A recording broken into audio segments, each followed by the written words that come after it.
विदेश मंत्री एस जयशंकर के एक बयान पर कांग्रेस हमलावर है। बड़ी बात यह है कि इस बयान पर विदेश मंत्रालय पहले सफाई दे चुका है, लेकिन कांग्रेस सांसद राहुल गांधी लगातार विदेश मंत्री से सवाल कर रहे हैं। और इसी बीच कांग्रेस नेता पवन खेड़ा ने कहा कि सरकार को ऑपरेशन सिंदूर से जुड़ी जानकारी पाक को देने की जरूरत क्या थी। अगर इस जानकारी से कोई नुकसान हुआ है तो सरकार इस पर स्पष्टीकरण दे।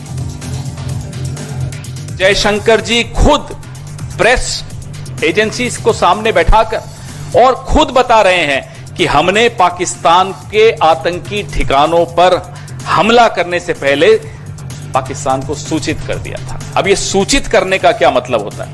इतना भरोसा है आपको आतंकियों पर कि आप सूचित कर देंगे और वो वहीं रहेंगे या वो चुपचाप बैठेंगे? ये भरोसा है आपको उन आतंकियों पे? रिश्ता क्या है आपका? कैसे आप बोल रहे हो उनको? क्यों बताया आपने उनको? और इसको आप क्या कूटनीति कहेंगे? ये डिप्लोमेट रहे हुए हैं। आज जो देश के विदेश मंत्री हैं ये एक राजदूत रहे हुए हैं, आईएफएस ऑफिसर रहे हुए हैं। क्या इसको कूटनीति कहते हैं? माफ कीजिएगा, हमारी देहाती भाषा में इसको मुखबिरी कहते हैं। राहुल गांधी के आरोपों पर बीजेपी नेता अनुराग ठाकुर ने जवाब दिया। उन्होंने कहा कि एक वक्त में जब पूरा देश आतंक के खिलाफ एकजुट खड़ा है, तब भी कांग्रेस के कुछ नेता राजनीति करने से पीछे नहीं हट रहे। ये दुर्भाग्यपूर्ण है। एक बार फिर से कांग्रेस पार्टी ने सेना के शौर्य पर सवाल उठाए, जो कि सरासर गलत है। जहां देश एकजुट भारतीय सेनाओं के साथ खड़ा है और जिस तरह से आतंकवादी हमले के बाद तीनों सेनाओं ने बड़े प्रिसीजन के साथ जो हमले किए, उसकी पूरी दुनिया भर में एक व्यापक चर्चा भी है। लेकिन कांग्रेस पार्टी और कांग्रेस के नेता कितने गिरेंगे ये इससे पता चलता है, जब एक बार फिर अपनी सेनाओं की क्षमता पर प्रश्न चिन्ह किसी और ने नहीं बल्कि स्वयं राहुल गांधी जी ने खड़ा किया। अब आतंकवाद पर डिप्लोमेटिक तरीके से प्रहार किया जाएगा, जिसे लेकर 7 डेलीगेशन की टीम 30 देशों का दौरा करेगी। हालांकि टीएमसी ने अपने नेता का नाम इस लिस्ट से बाहर कर दिया है। अब इसी पर सफाई देते हुए पार्टी के जनरल सेक्रेटरी अभिषेक बनर्जी कह रहे हैं कि हमें सरकार की कार्रवाई से कोई दिक्कत नहीं है, लेकिन डेलीगेशन में हमारा कौन सा नेता जाएगा इसका जो फैसला है वो हमारी पार्टी करेगी।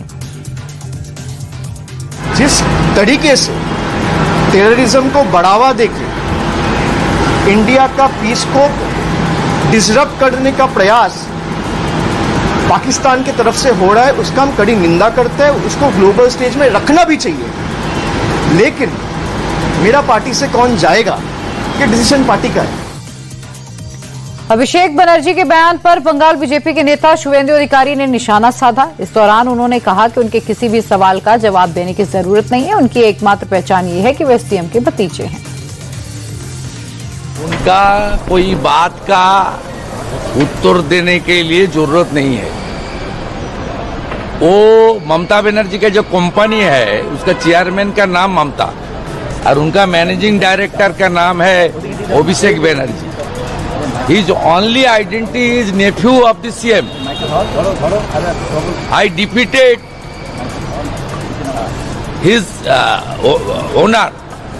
I am not saying anything regarding the question of that very tainted nephew.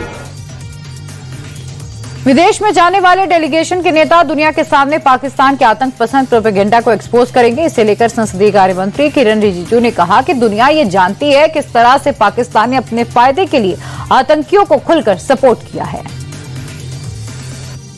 अलग अलग प्रमुख देशों में भारत का संसदीय दल, मेंबर्स ऑफ पार्लियामेंट और कुछ प्रमुख लीडर्स और फॉरवर्ड डिप्लोमेट्स और कुछ ऑफिशियल्स अलग अलग देशों में जाकर के भारत का पक्ष रखेंगे और दुनिया को बताना जरूरी है और दुनिया को भी समझना बहुत जरूरी है कि भारत कितना शांतिपूर्ण देश है।